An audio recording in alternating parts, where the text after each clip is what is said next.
With the Mandela effect, the thing that's bothering me a lot, it's really troubled me last night, is that the Bible thing.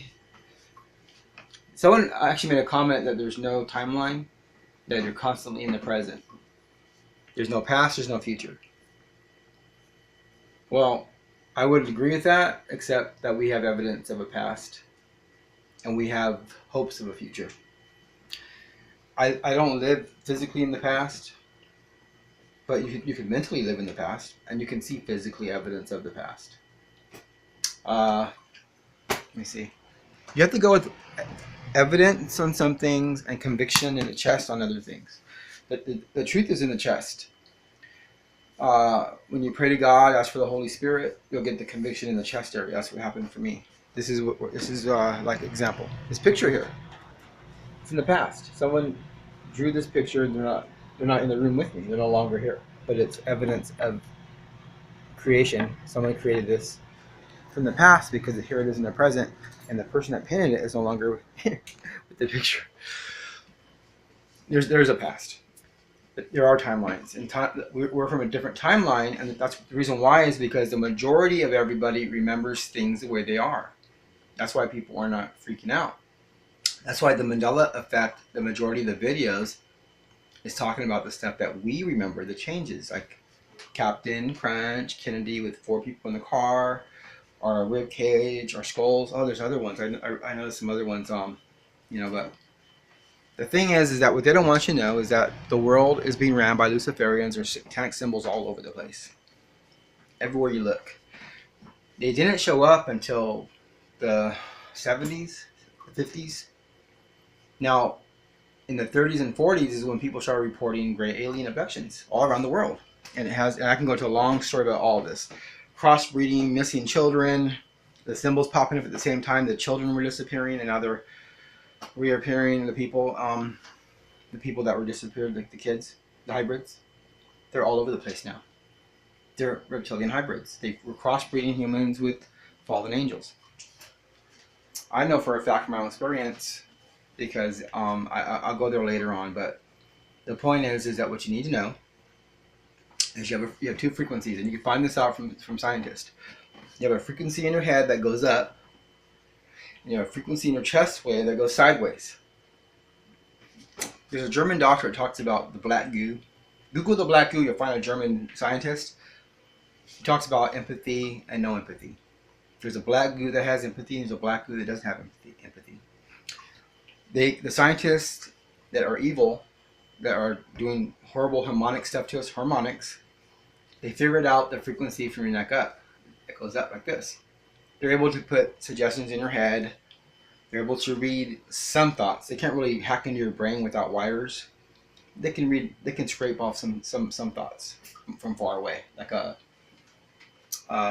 wireless router, whatever.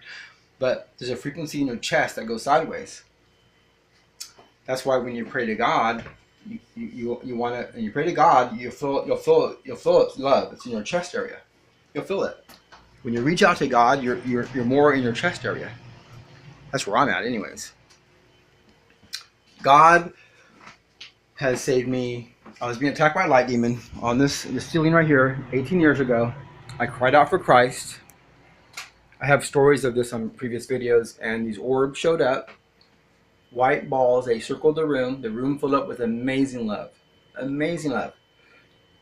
Now, when that light demon was killing me, it wasn't so much a physical death. I felt myself being separated from myself, as in I was going into a total darkness. I was going to be lost forever. It was horrible. When I cried out for Christ is when those orbs showed up. I didn't cry out for Buddha. I didn't cry out for Muhammad. I cried out for Christ, and the Calvary came. The room filled up with love. I can't even explain how pure God's love is. It's pure. We'll never understand it. 2, God told me years later when I was praying that He's holy. People miss that part. They always want the power part. God's all powerful. The devil wants to be God, so you gotta be careful when you say God and you don't put holy in there and you're saying, "Oh, give me this, give me that." You're asking for gifts and this and that. If you're focusing on power and God, the devil just might want to answer your prayer. The devil's not holy. That's how you weed the devil out. God is very holy. That's like the most important thing you have to understand. He doesn't play around. He's very, very, very holy. We are to be holy. You can't be saved by following the law of God, the Ten Commandments. You get saved by grace through Jesus Christ. But once you're saved, you're supposed to follow God's commandments. He says, if you love me, you'll keep my commandments. Heaven and earth will pass away, my commandments will never pass away. Well, anyways, the Mandela effect, we're in a world where the Bible is creepier than the place I come from. I don't even know if we parallel shifted or not. I mean, it could be a delusion of the devil. I don't know. I don't know. I don't have all the answers. It points to a parallel shift, to string theory. The Bibles are different here. That's a fact. They're darker. Some stuff has been, let's say stuff is different here, and the words that have been changed are disrespectful to God. You'll read stuff where it's the gown was cut at the waist, and here it says the buttocks. But it goes on more than that. I mean, there's a lady named Eva. I'll post a video later on today, and she'll break down the Bible changes. She believes the Bible's changing. She could be right. I don't know. I do know that the stuff we remember is a physical reality. I was there. I was physically there.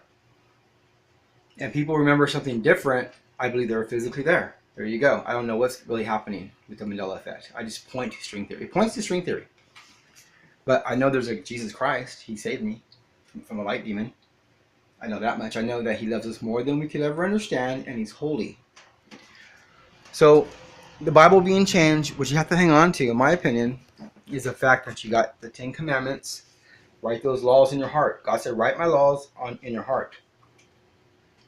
I don't know about the whole Bible. I mean, the whole Bible is very important. Of course, it gives you all these different lessons. However, if you follow the Ten Commandments plus the new commandment, forgive your enemy and be humble, that's all, those commandments. The whole Bible is based on all those commandments. When you read the Bible, you'll see every situation, God's law. If you go by his law, you got everything you need to know who God is. Don't steal, don't kill. Go by his 10 commandments and the new commandment, love your neighbor. Humble yourself. Never think you're too big to serve God. Forgive your enemies. No sex out of marriage. Keep the Sabbath holy. I mean, just, realize that God is a holy God. The Bible is freaking me out. I'm going to lie to you. Some of that stuff is bothering me. I don't like disrespect to God. I want to learn more about God. There's people that haven't read the Bible. It's scary, but I'm going to go now. I'll post some videos later. This is interesting. The Mandela effect. Things are changing.